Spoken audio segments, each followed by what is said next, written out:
you okay with him moving to the head of the class of the Heisman with those two games? Because he wasn't even in the discussion before those two games. This is a big opportunity for Dylan if he wants to continue to make his case for the Heisman Trophy, and I think he's shown that. I mean, what is he, a sixth-year player? He's going to probably end up setting most of the passing marks because he's been around for so long. So why not also throw a Heisman Trophy in the mix? Pharrell Coast to Coast, only on SportsGrid. Anyone that's been to a sporting event, the atmosphere before a game, I think Game Time Decisions has that same exact atmosphere. This is our arena. This is what we do. There is going to be an energy to Game Time Decisions that you will feel night in and night out. The excitement you get when you lock your bets in, when you're figuring out what you want to do, we can zone in on the biggest games each night. I want this to be the place that people come to before the games start so they feel as ready as possible to lock in their cards. We are going to hit every single one of those markets that you need to know about. We're going to go through every single thing, and I've got a great team behind me that's going to help me get the job done. There is not going to be a better place, I promise you, than Game Time Decisions to get that new information, react to it, and be able to then bet accordingly. We will have everything at our disposal, and we will use that to our advantage. I'm Kevin Walsh. Tune into Game Time Decisions from 6 to 8 p.m. Eastern on SportsGrid.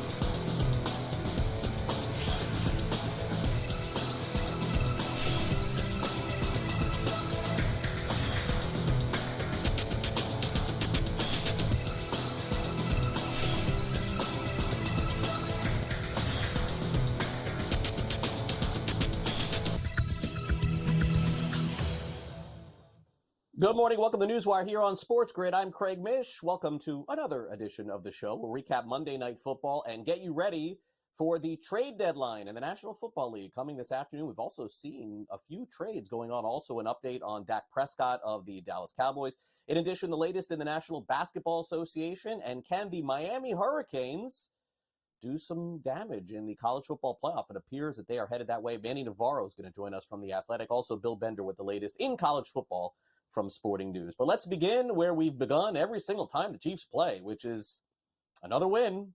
Another win. They just keep on winning. Monday Night Football, it happened again. Yeah, late in the game, score a touchdown, go home happy, 30-24, although the Bucs did cover the spread. Patrick Mahomes, probably one of his best games of the season, was really good in the air. And also Kareem Hunt, what a pickup he has been for them as well. Speaking of pickups, DeAndre Hopkins got involved in the Chiefs' offense early and often, scoring touchdowns, catching passes. Cade Otton on the side of the Tampa Bay Buccaneers, he was the big winner for Baker Mayfield there. Despite the fact that they didn't have a couple wide receivers, Buccaneers' offense looked pretty good. But in the end, Patrick Mahomes discussed after the game getting the victory and also just how important their defense was coming up big late.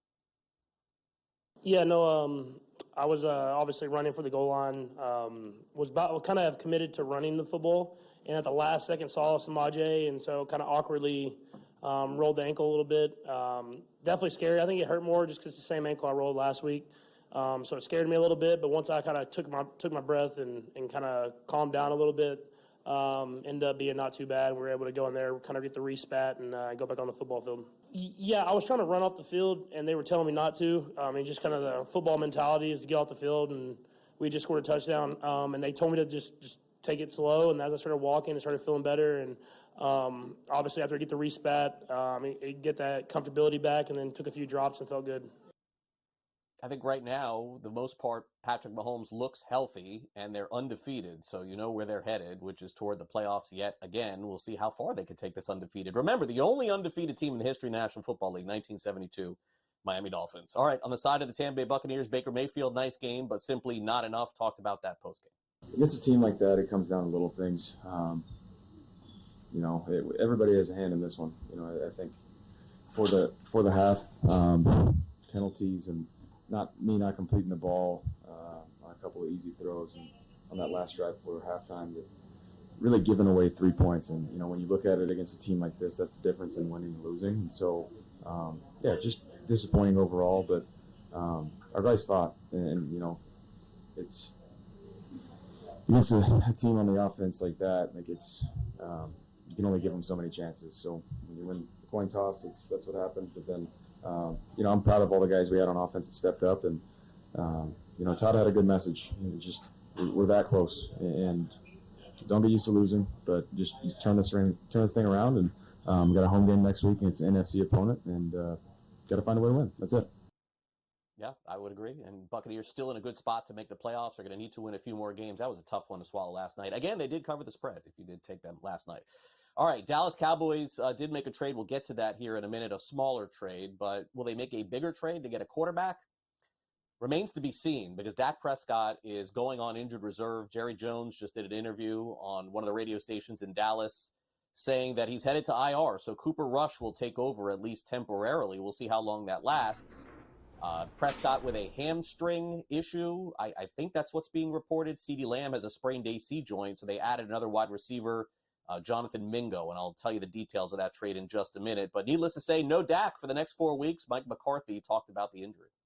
Yeah, definitely. I mean, it really doesn't change anything for us. And even speaking with Dak earlier, I mean, this is about the quarterback room. I mean, we've always invested all the time and energy into the quarterback, Dak, that has the football. So now it's Cooper's turn, and Dak will be part of that process. And, we'll rally around him and make sure that we do everything we can and make sure he's prepared, and we'll just keep going about it the way we've gone about it. I mean, I think if you just look at the way we played the last game, I mean, we're just really want to improve on the things we did well, but obviously we got to clean up, the pre-snap penalties, particularly on the road. The good thing is that we are coming home to play, because that's part of the, part of the mistakes that we've had. But yeah, our focus is really to go into this and have a game plan to beat the Eagles defense, and we have great confidence in Cooper.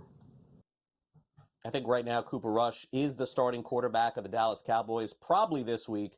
Beyond that, still remains to be seen. All right, let's get to the National Football League trade deadline coming up later today. We did have a couple of moves. Let's talk about them. Zadarius Smith now goes to yet another team. This time goes from Cleveland to Detroit, and they also get a 7th-round pick for a 5th and a 6th. Smith will help on the defensive line, of course, with their key player Hutchinson out for the season. Christian McCaffrey looks like he's headed back to the San Francisco 49ers starting lineup. They opened that window for him to practice. He was seen on the practice field yesterday, so good news for them.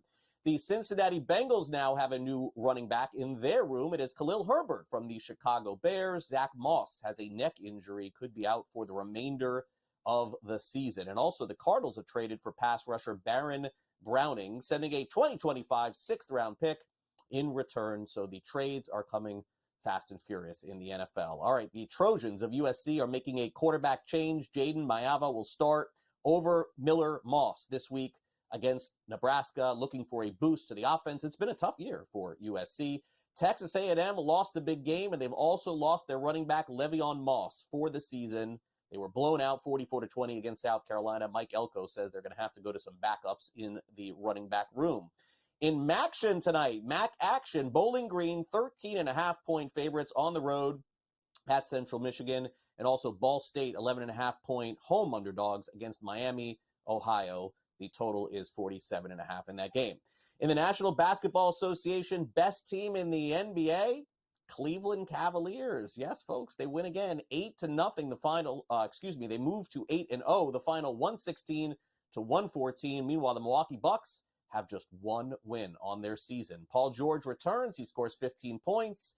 Philly falls again. They lose 118-116 to the Suns. Anthony Davis, unfortunately, had a foot injury as the Pistons beat the Lakers 115-103. They play against Memphis on Wednesday. He is day-to-day. We'll see if he ends up playing in that game. And the Clippers were down 26 against the Spurs, and they finally win a home game, 113-104. So the Clippers in their brand-new building finally get a win. Did you watch any college hoops yesterday? It was the first day of the college basketball season, and our first look at Cooper Flagg at the University of Duke. 18 points, 7 rebounds, 5 assists, a blowout. Not a surprise. A lot of blowouts yesterday. 96-62. Biggest upset in college basketball yesterday, unranked Central Florida beats Texas A&M 64-61. They were 5.5-point underdogs. Darius Johnson had 24 points. Kansas routs Howard in their opener 87-57. And unranked Ohio State goes on the road and beats Texas. And they end up getting their first win of the season. Texas was 1.5-point favorites. In Major League Baseball, free agency has begun. 13 players have received the qualifying offer in Major League Baseball. If they accept it, they'll get approximately $21 million on a one-year deal next year. If they decline it, the teams get a draft pick and they become free agents. Some of the names: Alex Bregman, Corbin Burns, Pete Alonso, Teoscar Hernandez from the World Series champs, and of course, Juan Soto, who will no doubt decline that one-year deal. Garrett Cole, by the way, meanwhile, opted out of his contract, now has opted back in. Apparently, not sure exactly what happened with him and the Yankees, but he'll be with them for the remainder of his deal. Also, the option on Marcell Ozuna's contract with the Atlanta Braves has been picked up. It's another year. It is $16 million. Ozuna will be a free agent in 2 years. Also, Nathan Eovaldi has declined his player option for next year at $20 million. He'll become a free agent and look for a multi-year deal on the open market. Coming up next, we discuss some college football action with Bill Bender. Texas A&M goes down to South Carolina. What does it mean for their future? Can they jump back into the college football playoff picture? We'll tell you next here on NewsWire. Don't go away.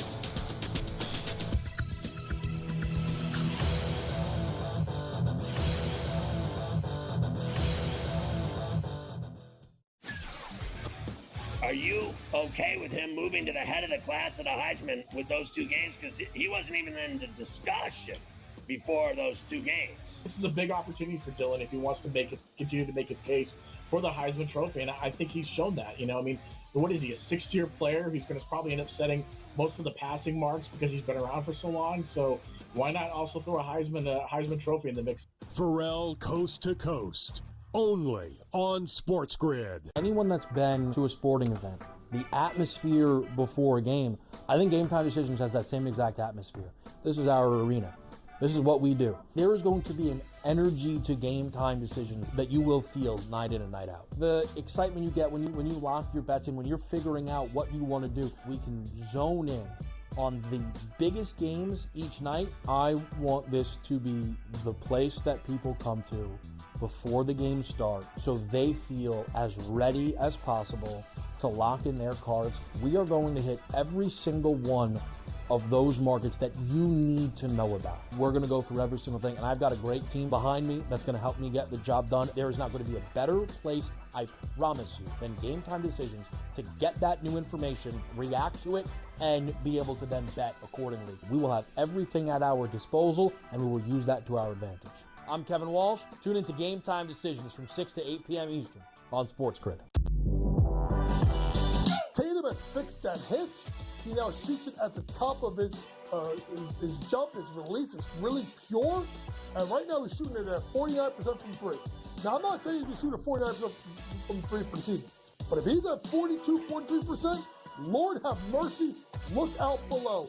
Jason Tatum, right now, my number 6 player in the NBA. Betting above the rim, only on SportsGrid.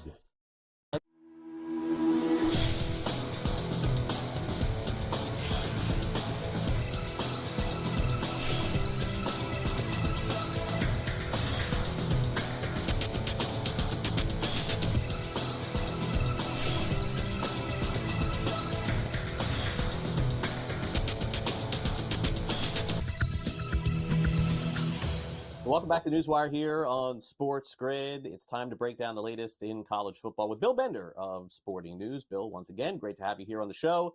Well, we see it happen so many times in college football. It's that opportunistic home team, especially in the SEC. Ranked team comes in and, one team looks better than the other, and that's like putting it mildly in this one. Bill, do you think that Texas A&M is now out of the picture in the college football playoff after their performance? It's going to be an uphill climb. when you have that second loss, even though they only have one loss in conference play, they really stepped into it there. And you saw the air come out of the balloon when Le'Veon Moss left the game. You mentioned him in the first segment. I think their identity stems from him in that running game. And Marcel Reed wasn't the same after that. And, I started to think more about it, Craig. South Carolina is interesting to me. They've got a couple close losses. They have one bad loss. That Lenora Sellers is playing fantastic football. They've been tough at home. Their schedule's manageable. They could go 9-3, where I don't think it's enough to get into the college football playoff, but it shows the strides that Shane Beamer has been able to make there this season with what I would say it was unexpected. Not many people thought South Carolina would be 6-3 at this point. No, I don't think so either. And I think that the bottom line for A&M is quality of wins. They're still going to have some big ones coming up. Certainly a chance, but a slim chance if they were able to win a few of these down the stretch. All right, my biggest surprise, one of them of the weekend, I'd have to go back and look again. I really am surprised, Bill, that Louisville beat Clemson. Clemson was playing such great football.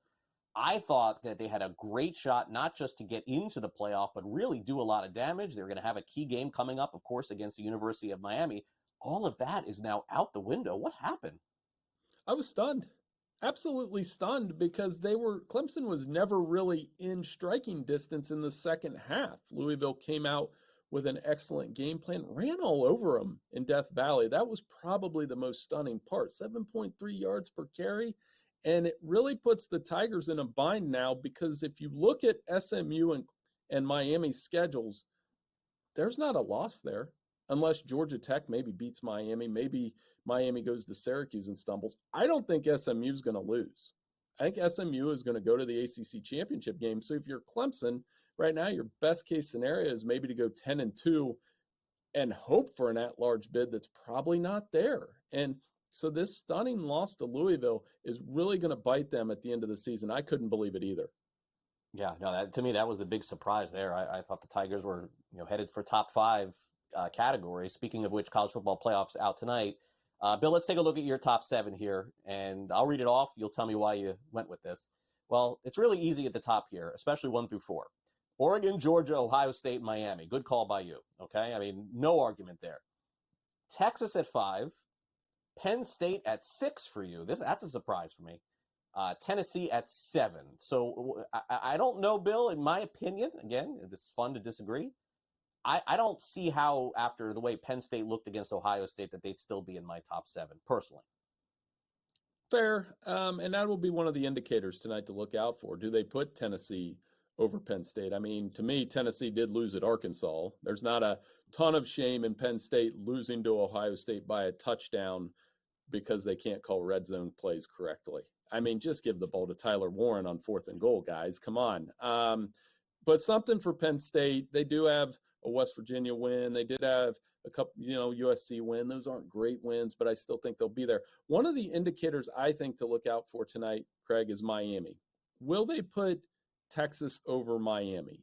If they do, that tells you that the committee values the SEC race, even with a one-loss team, over an unbeaten Miami team. And I think that's something that could happen tonight. And then the other one for me was, where do they put Alabama? Highest ranked 2-loss teams, but how many 1-loss teams are they going to be ranked ahead of? Yeah, I think that's a great call by you. And on top of it, living in South Florida, I can tell you that there's a lot of optimism for the Hurricanes, but a lot of recognition, too, that they have not played well in multiple weeks, especially on defense. So I don't know how they would fare in the playoff. But one of the teams you left out of the top 7, Indiana, undefeated. You have them at number 8. Notre Dame, we're going to waste our time once again talking about them at number 9. We know they're not going anywhere. BYU has been fantastic. You have Bama at 11. And definitely I agree with Boise State being in the top 12 at this point. And, boy, wouldn't it be nice to get Boise a home game on that turf? I don't think it's going to happen, though. I mean, for them to get in, they're going to have to go on the road. Right. And, for Boise State, their path as a group of 5 champion is wide open. I think they continue to do that. The other indicator for me is Indiana and Notre Dame. And I know, Craig, we joke back and forth about the Irish all the time, but what will the committee value more? To me, it's that Notre Dame, 7-1, lost to Northern Illinois. How much does that weigh them down versus an Indiana team who hasn't lost, but their best victory is Nebraska? And Nebraska is 5-4, and suddenly bowl eligibility might be a question mark for the Huskers. So this weekend against Michigan is so important for Indiana, not only to win as a 13.5-point favorite, but to probably cover to show that they built some momentum going into the Michigan game or the Ohio State game. Both of those teams in my playoff field for now, though. Yeah, and style points could be important this time of year. Speaking of style points, SMU, Bill, crushing Pittsburgh. I know they're on the outside looking in here, but they're one Alabama loss away or Boise loss away or maybe even BYU loss away from jumping back into this thing. You know, their boosters paid for them to get in the conference, and we all said how crazy that was, but this is getting what you pay for. To come into a conference, be a competitor in the first year. They're in a great football market. I'm wondering how they can capitalize on this long term. You think about it, being in Dallas, being in a power conference, and in the state of Texas where there's so many good high school football players. I think it's one of them. I don't want to call it underrated because we're talking about it. I think it's one of the best stories of the season, seeing the Mustangs. And I've always been a fan of those red, white, and blue uniforms. They're awesome. Yeah, they are. And A&M, you think? At this point, no, right? But still with a couple of key games to play that could get them back in? They got to beat Texas. 10-2 Yeah. Texas A&M gets to the SEC championship game somehow. With that one loss, they would have a chance, but zero margin for error now. Yeah, agreed. All right, Bill, great to catch up with you. We'll see you again. And the official rankings come out. We'll have more to discuss. Thanks again. Hey, thank you. All right, Bill Binder from Sporting News with us. Coming up next, a preview of Notre Dame's big game against FSU. Maybe not so good.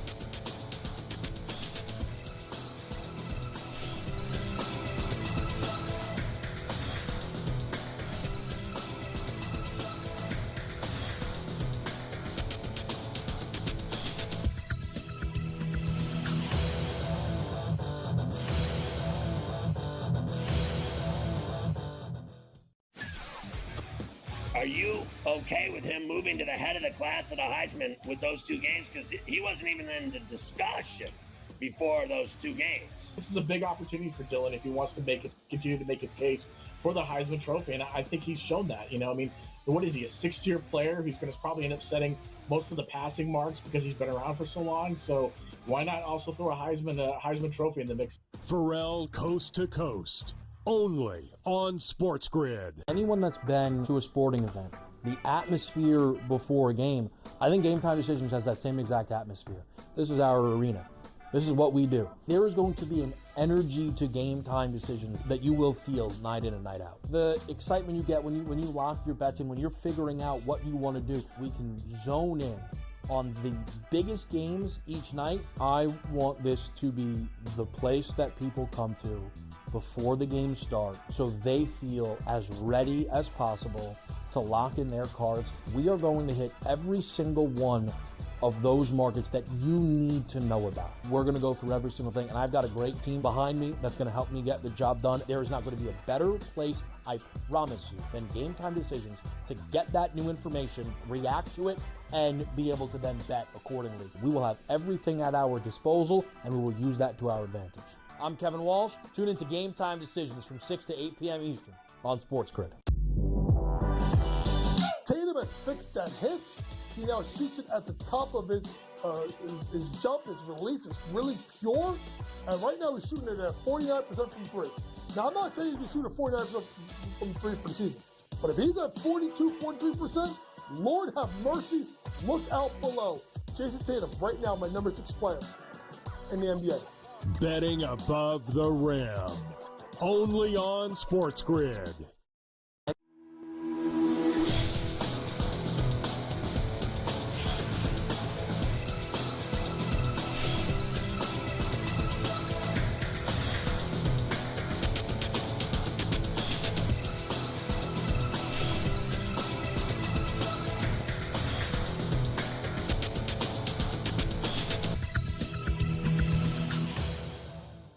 Good morning. Welcome back to NewsWire here on SportsGrid. It was supposed to be one of the games of the year in college football. Florida State taking on Notre Dame. Didn't that sound good back in August? Well, hasn't quite gone that way for the Florida State Seminoles. It's time to get a preview of it, but first, here is the SportsGrid sound off.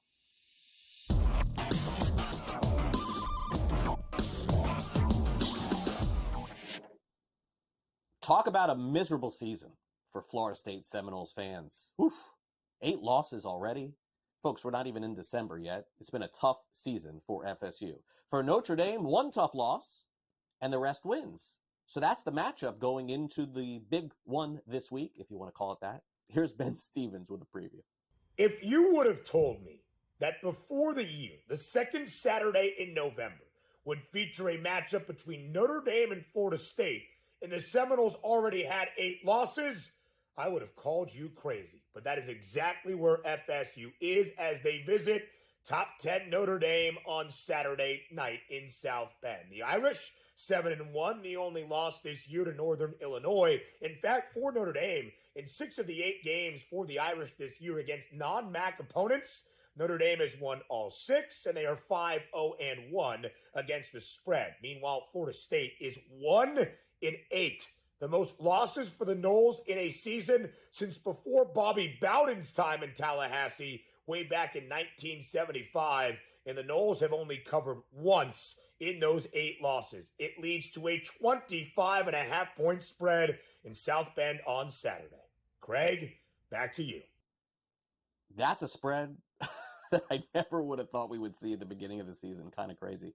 But then again, look, Notre Dame has lost a game that they were not supposed to lose this year when they were big favorites. So maybe that'll happen again. But the head coach of the Fighting Irish, Marcus Freeman, is guarding against that, telling his team, don't forget about the pain of losing to Northern Illinois. Yeah, I even heard it last week on the road recruiting, and people, oh, you guys at Florida State, they're struggling. And yes, their record might not be where they want it to be, but, I'm not trying to make this team something they're not. They're a talented football team. And that's going to be my message to the team is that we respect our opponent. You don't have to watch many plays to realize how talented they are. But we got to continue to do the things in preparation to make sure we give our program the best chance to have success on Saturday. And that's what we got to remember. It's a mental preparation and a physical preparation. And we know what the result is when you don't mentally prepare the right way. We know it. And that's why I always say keep the pain of NIU, because that's a result of not having the right mindset. Like, how do you handle success? And it's important that our guys understand that, right? You're going to be presented every day with, 2 options, right? Choose easy, choose hard. And my message will continue to be, we have only one option. It's choose hard. And that's what we have to do to continue to elevate as a program. Notre Dame, for them to get into the college football playoff, this is obviously a must-win game. Right now, they're on the inside looking out, but with 1 loss, that's a team that can't afford 2, especially with the loss to Northern Illinois. Meanwhile, what to make of Florida State at this point? Will they even show up on Saturday to do any damage against Notre Dame? They haven't done it in weeks or months. They're 1-8 on the season. Mike Norvell, the head coach at FSU, said nobody is more upset with his performance than him.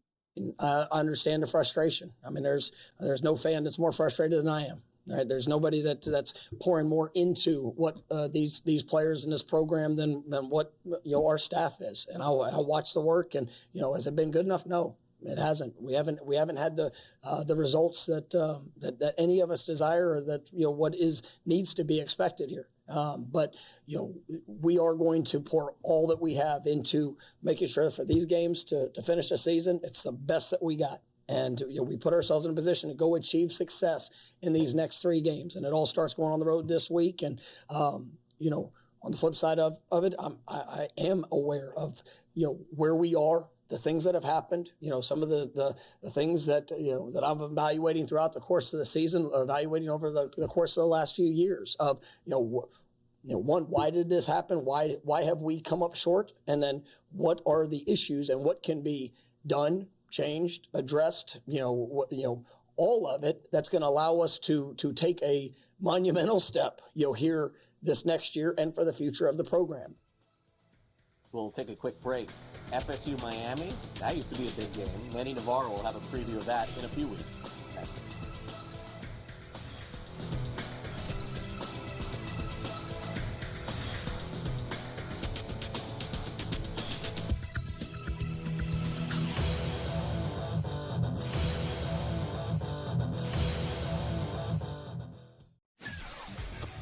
Are you okay with him moving to the head of the class of the Heisman with those two games? Because he wasn't even in the discussion before those two games. This is a big opportunity for Dylan if he wants to continue to make his case for the Heisman Trophy, and I think he's shown that. What is he, a sixth-year player who's going to probably end up setting most of the passing marks because he's been around for so long? So why not also throw a Heisman Trophy in the mix? Pharrell Coast to Coast, only on SportsGrid. Anyone that's been to a sporting event, the atmosphere before a game, I think Game Time Decisions has that same exact atmosphere. This is our arena. This is what we do. There is going to be an energy to Game Time Decisions that you will feel night in and night out. The excitement you get when you lock your bets in, when you're figuring out what you want to do, we can zone in on the biggest games each night. I want this to be the place that people come to before the games start so they feel as ready as possible to lock in their cards. We are going to hit every single one of those markets that you need to know about. We're going to go through every single thing, and I've got a great team behind me that's going to help me get the job done. There is not going to be a better place, I promise you, than Game Time Decisions to get that new information, react to it, and be able to then bet accordingly. We will have everything at our disposal, and we will use that to our advantage. I'm Kevin Walsh. Tune into Game Time Decisions from 6 to 8 p.m. Eastern on SportsGrid. Tatum has fixed that hitch. He now shoots it at the top of his jump. His release is really pure. And right now he's shooting it at 49% from three. Now, I'm not saying he can shoot at 49% from three for the season. But if he's at 42, 43%, Lord have mercy, look out below. Jason Tatum, right now, my number 6 player in the NBA. Betting above the rim, only on SportsGrid.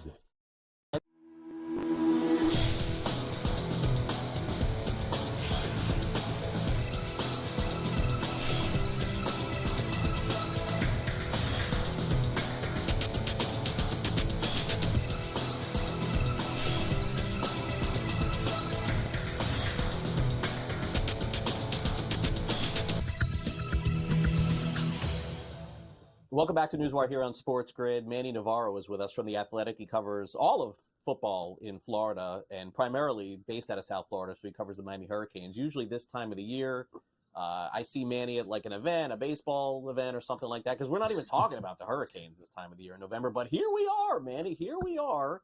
The Hurricanes are undefeated on the season. All of the years that fans have been waiting for a good season, and it's been a long time. It feels like 20 years. They finally got one, at least for the time being, didn't they? They sure have. It took 3 second-half comebacks from Cam Ward to get there, but they've managed to be undefeated despite some struggles on the defensive side of the football. They've been absolutely excellent on offense, best offense in the country, arguably, and best quarterback in the country. So that helps make up a big gap on the defensive side.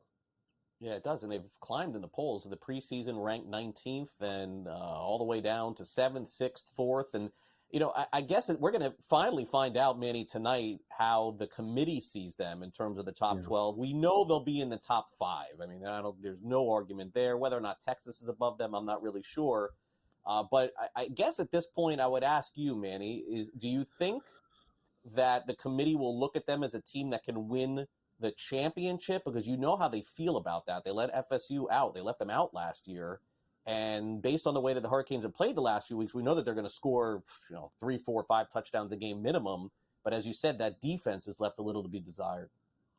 Yeah, I'm very interested to see what the committee does exactly in terms of the way that they look at Miami. No AP top 25 wins for the Hurricanes. The most impressive win to this point is Louisville on the road, a Louisville team that just won at Clemson, but has 3 losses, one to SMU, one to Notre Dame, one to Miami. So there's not a lot of star power on the resume. There is a ridiculously good offense. There is a Heisman candidate at quarterback.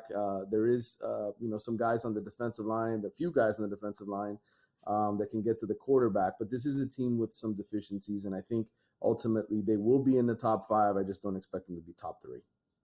Yeah, I don't think so either. And by the way, based on what happened last week, I don't know. I guess I'll ask you if you think it helped them or it hurt them that Clemson lost. Because to me, I thought that if Miami faced off against Clemson, I thought they would lose to Clemson. But after what I saw last week, I'm not even sure. For them to go undefeated during the regular season, the odds are really in their favor, minus 194. They're one of the teams at the top just because of that schedule that they play until they get to the conference championship game, Manny. So I expect that to happen. But I guess let me rephrase what I was going to ask you before. Do you think Clemson losing fires them up later in the season, or would you have preferred them to be undefeated going in? Well, I think it would have helped Miami to have a brand name team to face in the ACC championship, to have a one-loss Clemson in the event that Miami were to stumble down the stretch. If they win the ACC championship, they get in a top 4 seed no matter what. But if they lose one game and they don't have a win over a ranked team or a marquee team, that could hurt them in the at-large process. And at that point, maybe just the ACC champion is the one that gets into the 12-team playoff. But I think they've done well enough to this point that if they finish the season undefeated, go 12-0, and lose the ACC championship, I still think they're going to get in at this point. Even if it's a loss to SMU, or if Clemson somehow sneaks back in and they lose to a 2-loss Clemson team, I still think Miami will get in with one loss. Yeah, I do too. I mean, 12 teams now. If it was 4, there'd be a big concern. As far as winning the championship, Miami is 12-1 right now to win it all. Ohio State and Georgia are the 2 favorites at the top, followed by Oregon at plus 450. All right, let's move on to what Cam Ward has meant to the school. And I thought it was really funny to see Mario Cristobal make that comment a couple of weeks ago about how Miami is now the premier destination for kids in college football. Did he forget that Cam Ward's going to leave after the season, be the number 1 pick in the draft and win the Heisman Trophy? I mean, maybe he's doing that to get another quarterback in somehow in the future. I'm not sure. And again, Miami could still be good next year, but my gosh, I mean, Manny, all the different quarterbacks through the years, we've got a long list of them who are all supposed to be the guy. This guy really turned out to be the guy. Yeah, Craig. Look, if you want an example of somebody who can fall from grace quickly, just look up the road at Tallahassee, right? What happened when they lost their quarterback? They haven't recovered since. So, look, I think the difference between Miami and Florida State, and people have asked me this very question many times now, hey, is Miami going to be able to maintain it without Cam Ward next year? I still think this is an 8 to 9 win program, whether Cam Ward is here or not. And I think the big reason is because of the way Mario Cristobal is recruited on the offensive and defensive line. And he's done a much better job recruiting at the high school level than Mike Norvell has at Florida State. They really didn't have anybody waiting in the wings to replace their starting quarterback when he was hurt last season. You saw what they lost at the receiver position and running back position, guys who went to the NFL. They've been terrible on offense. So I think Mario is just a better program builder than Mike Norvell, and that's why I don't think Miami will have a drastic drop-off, even if Cam Ward, leaves and they don't win 12 games next year. I think this is a 9, maybe 10-win team without him next year. Yeah, and again, the transfer portal opens up something, and if Miami has a really good year, even if they lose in the playoff, I think that's possible. As far as winning the Heisman, it does appear to be a 2 or 3 player race at this point. I suppose things can change, but we're pretty solidified here in November. Boise State's running back has now fallen back to 5-1. So if Miami wins that regular season out undefeated, I think Cam Ward's going to win the Heisman. They would have to, I think, lose at some point. Hunter's going to get a ton of votes. We've seen this before, though, Manny, and usually these guys finish second. I think the big contender here for Ward, if he was to falter, would be Dylan Gabriel on Oregon. If they just win every game the rest of the season, I'm not going to discount him either. I think it's those 3. How about you? I agree. I think those will be the 4 that you see in New York for the ceremony for sure. I think the issue here is Travis Hunter and Colorado actually have a chance to win the Big 12 now. There were a few upsets last weekend. Iowa State got knocked off their unbeaten perch. Colorado is a one-loss team in the Big 12, and I think if Travis Hunter can lead Colorado to a Big 12 championship with Shedeur Sanders, if they shock the world, nobody had Colorado winning that conference right in the preseason. I think that could definitely change things. At this point, I would say the only person I think that can beat Cam Ward is Travis Hunter, and I think there is some argument to be made that there's a little bit of voter fatigue in terms of the quarterback, because it always goes to the quarterback. And I think sometimes people want to be different. We live in the Shohei Ohtani era, right, where you've got a great 2-way player in baseball doing special things. I think people want to see somebody do that in college football as well. Yeah, let's wrap it up. Manny's covered the Dolphins, too, for many years. Do you think that Ward is the number 1 overall pick in the draft and the number 1 quarterback? It seems to be what I'm hearing. But I guess some time to go, and then you know how the combine goes. Somebody has a big hand, and all of a sudden they go higher, So I'm not ready to do that yet. Yeah, I think it just depends on the team need, right? If there's a team that somehow ends up with the first pick and feels good maybe about their young quarterback, let's say it's the Patriots, right? And they've got Drake May and they get the first pick overall in the draft. I could see them taking Travis Hunter. I think Travis Hunter is probably a guy a lot of teams would love to have on their roster.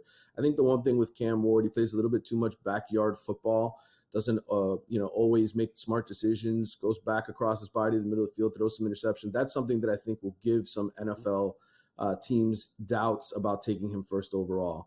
But would a team do it? Certainly if they have a need at quarterback. And there are certainly some teams in the NFL that need quarterbacks.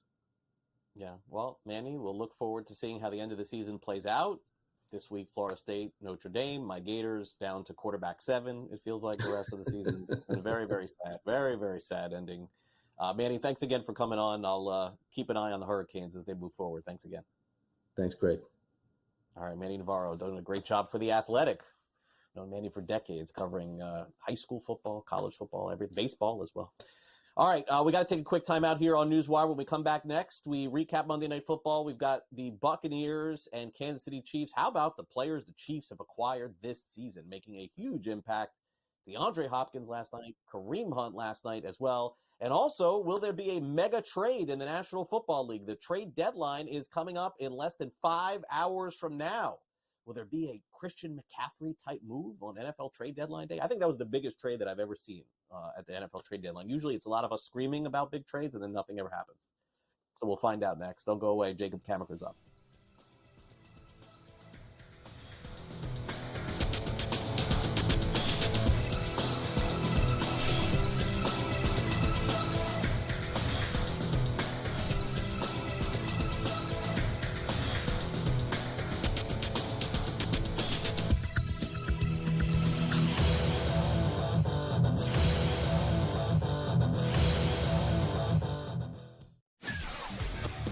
Are you okay with him moving to the head of the class at the Heisman with those 2 games? Because he wasn't even in the discussion before those 2 games. This is a big opportunity for Dylan if he wants to continue to make his case for the Heisman Trophy, and I think he's shown that. I mean, what is he, a 6th-year player who's going to probably end up setting most of the passing marks because he's been around for so long? So why not also throw a Heisman Trophy in the mix? Pharrell Coast to Coast, only on SportsGrid. Anyone that's been to a sporting event, the atmosphere before a game, I think Game Time Decisions has that same exact atmosphere.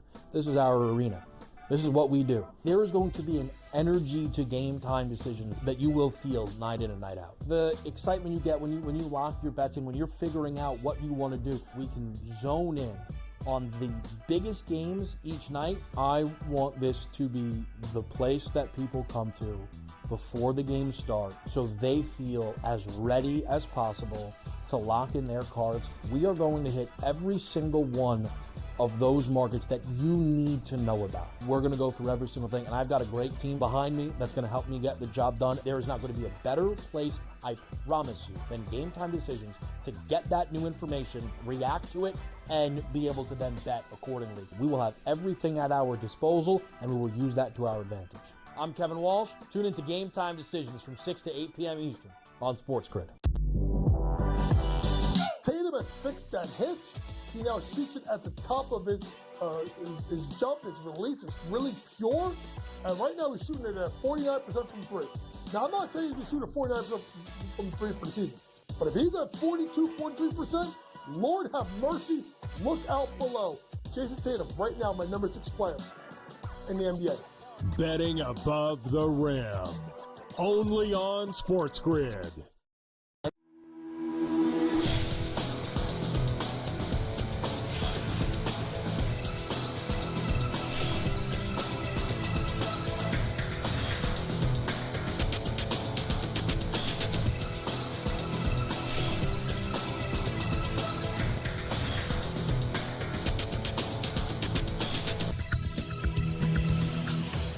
Jacob Camenker is with us from USA Today to go over the latest in the National Football League. And Jacob, I know that you're sitting at home now, waiting for the clock to turn to 12, and then the one, I don't know, 2, 3. I mean, when does it stop? I mean, we got to get this trade deadline going here. I mean, Jacob, every year they tell us that big trades are going to be made, and I can only remember one time, and that was Christian McCaffrey going to San Francisco. That was the biggest trade that I can remember, I think, in my lifetime at the trade deadline. How about this year? I don't know that we're going to see one of McCaffrey's level, but we have seen a few leading up to the deadline, not at the deadline, but with Devontae Adams and Amari Cooper moving, those were kind of bigger receiver deals, true number one guys. And, Deontay Johnson and DeAndre Hopkins in recent weeks have also kind of been named guys who have moved and are going to play big roles for their teams, two contenders in the AFC. Today, we've seen Zadarius Smith go to the Lions, and I know that's not going to be the most exciting move in the world, but the Lions needed to add pass rushing depth to have a legitimate shot at a Super Bowl run with Aiden Hutchinson out. So I think you're going to see a lot of trades like that for guys who are maybe not full-out stars, but solid role players who are going to be able to bolster contenders, add depth, and just prevent against those injuries. So I like the Zadarius Smith trade for the Lions. They didn't give up much to get him, and they needed to replace Aiden Hutchinson, and they've done that. So I think that's a good start for them. Yeah, no, I agree. And I think that at this point, the Lions should be that team to go all in. I mean, this is as close as they're ever going to get, I think, to a Super Bowl. All right, well, if they get to the Super Bowl, they're going to have to play the Chiefs, probably, in the AFC. Hate to say it. I guess anything can happen in one game. Maybe Buffalo gets hot or the Ravens get hot. But, Jacob, this is like a recurring theme that the Chiefs don't play their best, but they win, and they just keep winning. Yesterday, again, in overtime, and they finally got the Mahomes game that we've seen over the past, 6-7 years. 291 yards, 3 touchdowns, no interceptions, 34 completions out of 44 attempts. Really big game for him. And it just goes to show, Jacob, when the defense doesn't come up as big as they have, Mahomes can step up, and he did. Absolutely. And you're looking at this was a good matchup for Mahomes because the Buccaneers secondary hasn't been very good this year, but I think he still attacked the defense in a way that maybe we didn't all expect him to. He focused really on finding his tight ends over the middle of the year, which has kind of been a staple of his passing game with Travis Kelce in recent years, but we didn't see that to start the season. I think now he's starting to go to guys that he has a lot of chemistry with. He's going to throw to Kelce a ton. Kelce had, I think, 12 catches in the game, which is crazy. DeAndre Hopkins, he started to develop some chemistry with him as well. And it looks like he's going to be a little bit rejuvenated, found that fountain of youth with a great quarterback. So, for all the flashy guys that they acquired, like Xavier Worthy, who's going to take the top off the defense occasionally, I still think that the biggest impact of adding him is that his deep speed is opening up the underneath throws more for Mahomes. And when he sees something open, he is just taking it. So I think as the season goes along with Hopkins there to catch more of these, maybe not full out checkdowns, but intermediate balls along with Kelce, I think this team's offense is only going to get better and better. And they already have a great defense. So this team is very hard to beat. Yeah. And I don't really see Kansas City doing all that much more. I mean, after they got Hopkins, it kind of feels like that solidified the wide receiving core. They don't have a ton of healthy guys there, but with Hardman and Worthy, they're going to get things figured out before the end of the year. KJ Osborne is a name that's out there. Darius Slayton on the Giants. We expect them to make some moves. I'm surprised Mike Williams hasn't been traded yet by the Jets, but I guess some money has to be figured out there because I believe his salary was like $8 million or $10 million. Yeah, Mike Williams had, I think, a 1-year deal worth up to $10 million this year, so the Jets might have to eat a little money there. And Allen Lazard is on IR with what Jeff Ulbrich called a funky injury. It sounded like it was maybe shoulder/chest related, so I don't know if he jammed his shoulder or something. So I'm half wondering if they might hang on to Williams and just say, hey, we don't really have a number 3 receiver if Lazard can't come back. But I think all those guys are good role players who could end up being a number 3 receiver on a playoff team. I think Slayton would be the best of the bunch. He's pretty consistently good. He has the speed needed to take the top off defense, but can also make plays closer to the line of scrimmage. So he's the one I'm kind of watching and saying, the Giants really don't need him. They're not going anywhere. Why wouldn't a contender just offload a late-round pick for Slayton? So he's kind of the one that I'm keeping a close eye on as the deadline draws nearer. Yep, agreed. All right, now let's get to the Jacksonville Jaguars. They're out of it. They lost again last week, although they played inspired football, I thought. Travis Etienne, is there a chance we see him on another team? Barely even play. Did he even play this past week for the Jaguars? He played a little bit, but I think Tank Bigsby was out more than Etienne was out in the game. So I think the plan for Jacksonville is to try to offload Etienne, get him to a team that can kind of use him as a contender and just see what he can do as a pass-catching back. But there's a reason they limited him. They want him to show that he was healthy, but also they want him to stay healthy. So I think if the Jaguars can find a willing partner for Etienne, they would move him. And I think the Chiefs would have looked like a good destination if Kareem Hunt didn't kind of emerge as this do it all back again. But I think like if Dallas decides they want a better running back with Dak out, they could go after Travis Etienne. But it's kind of weird. The running back spots are drying up with Hunt doing well in Kansas City and the Cowboys kind of falling out of it and placing their star quarterback on IR. Yeah, drying up. I mean, look at my fantasy team and running back. I'm totally dried up. I got to make a trade or something. I got no running backs going into the week. All right, Thursday night, I would have had a running back. His name was Zach Moss. I don't have him anymore. Okay, it looks like he's out for the year. Ravens 6.5-point favorites against the Bengals. Total 52.5. Is this your classic? These two teams are probably not the same, but it's a division matchup like Miami and Buffalo, and the game is close in the end. Or Baltimore just too good to keep it close with the Bengals. What do you think? I think this ends up being a close game because Baltimore's secondary can be pretty leaky, and we know that the Bengals have talent at receiver with Jamar Chase, and we don't know if T. Higgins is going to play, but Andre Yoshivas is pretty good, and Mike Gesicki is coming off a great game at tight end. So I think Burrow will find a way to throw on the Ravens. He did the last time they played. I think he threw for 5 touchdowns in that overtime loss for the Bengals. So I think they're going to be motivated to keep this one close. So I like the Bengals at plus 6.5. And I think this is going to be a higher scoring Thursday night game. All right, 52.5 would be the total there. Jacob, awesome stuff. By the way, catch all of Jacob's coverage of the NFL and his picks over at usatoday.com. Thanks again, Jacob, for coming on. No problem. Thanks for having me, Craig. All right, we'll take a quick time out here on NewsWire. Much more to come as we continue on the show. Don't go away.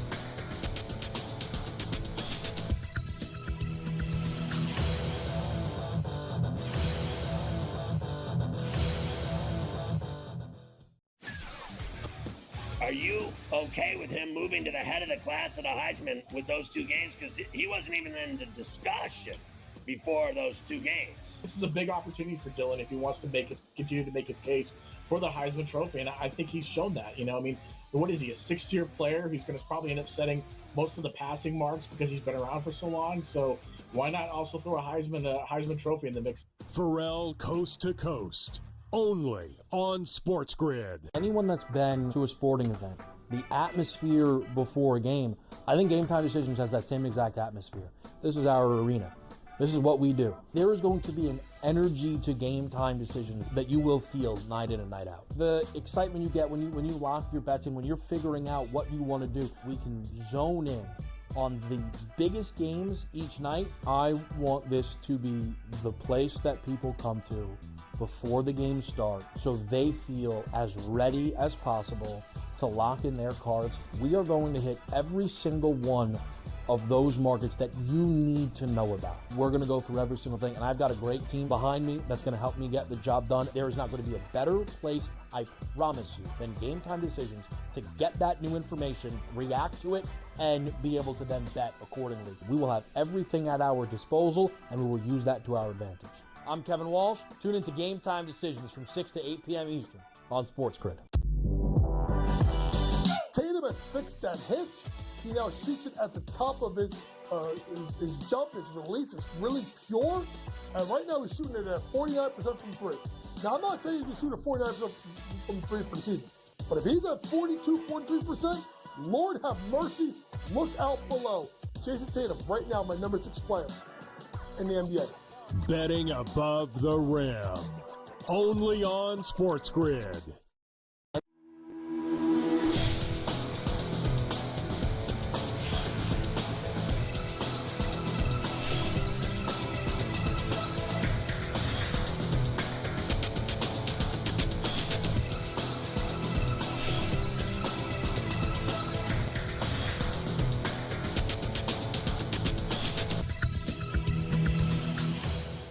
Welcome back to NewsWire here on SportsGrid. Little teaching lesson for me here on the show with some last licks. We'll also get to the latest on Michael Irvin's son and his rap career. Yes, he has one. I know some weird topics today.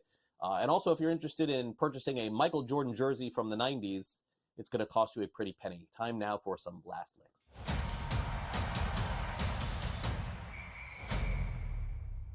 Well, we certainly could spend the entire 4 minutes on this one topic. I'll try not to.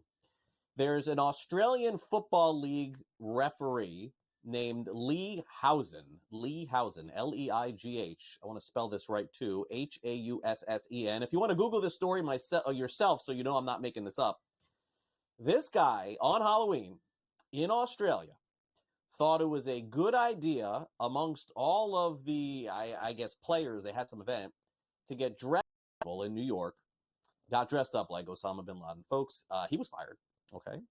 I mean, I don't even want to laugh about this.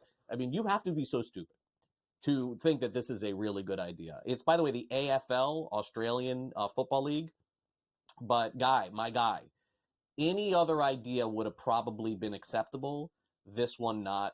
So farewell. You made a really bad choice. Now, look, we all make bad decisions. I'm not wishing that this guy doesn't get another opportunity to be an umpire, coach, whatever, somewhere again in soccer. But use some better judgment. We don't even have a picture of this to show you. I don't think. Not really. So that's it. Story one and done. Lesson learned. Learn your lesson from this sort of stuff. There it is right there. Michael Irvin. This is a really funny one. So Michael Irvin has a son who's into making rap music, hip-hop music, which is cool. Trying to build a career off this, which is doubly cool. But the funny part about reading the story, which I found online that I want to bring to you, is that Irvin's son said that he held back a lot of lyrics and a lot of stuff because he didn't want to embarrass his dad. Well, his dad, Michael Irvin, had a response to that, which is really funny because this is his son, basically saying, I don't know where these stories came from. I don't know what he's holding back, but I played in the NFL and I made millions and millions of dollars and my son had it pretty good. So these rap stories about trouble and all these things, you hear about this, from other people, where they grew up and sort of they tell stories about their life. Michael Irvin is basically saying, like, son, you lived a really solid life here. I made a lot of money playing football. You were good. So there's really nothing to hold back. I just thought that this was kind of funny because we hear stories about this, about, people who said they grew up in a really tough environment. They didn't have a lot of money. Michael Irvin had a ton of money, made a lot of money playing for the Dallas Cowboys at the time. I haven't listened to any of the rap lyrics and don't even know what they include, but just thought that we would bring that to you here at the end of the show. Well, hopefully Michael Irvin's son makes $4 or $5, $6 million, because that's basically what it's going to cost to buy Michael Jordan's game-used jersey from the 1996 season. It is the most money ever sold from an athlete, and I believe it was $4 million. Am I right about that? $4 million for Jordan's jersey that he used in the 1996 season. What's really cool about this sort of stuff, and I think I want to drive this point home too, is the idea that you could get a game-used jersey from anybody right now. That would probably have to come directly from the player. Like, think about that. Back in the 90s, if Michael Jordan knew that this was going to be worth $4 million, he would have just kept it for himself. But in the end, it goes on the auction block, and I think that's why it's kind of super rare. These days, the players, Tom Brady, guys who are winning championships, I'm going to guess guys on the Dodgers too, Shohei Ohtani, they take their jersey, they put it away, and you never see it ever again. But back in the 90s, what did they know? They didn't think things would be worth $4 million, I guess. All right, that'll do it for the show today. It was a fun one. Thanks again to all of our guests, Bill Bender from Sporting News, also Jacob Camenker from USA Today, and Manny Navarro from The Athletic. Also, thanks to our director, Luke, and our producer, Frank. Here's what's coming up later today on NewsWire and on SportsGrid. We've got, of course, Coast to Coast, 3 o'clock Eastern with Scott Farrell. Make sure you catch that. Followed by Game Time Decisions, In-Game Live Game Day. And then Sports Rage tonight with Gabe. He'll have full reaction of the college football playoff rankings. And I'm guessing he'll have some sort of problem with it. So make sure you tune in tonight.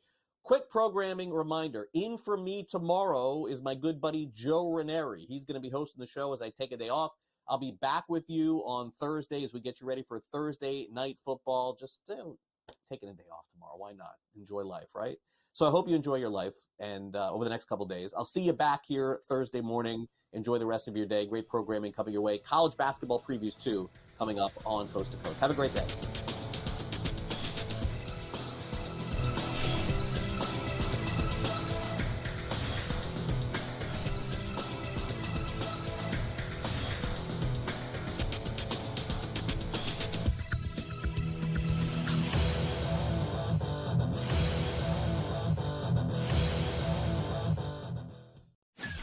Are you okay with him moving to the head of the class of the Heisman with those two games because he wasn't even in the discussion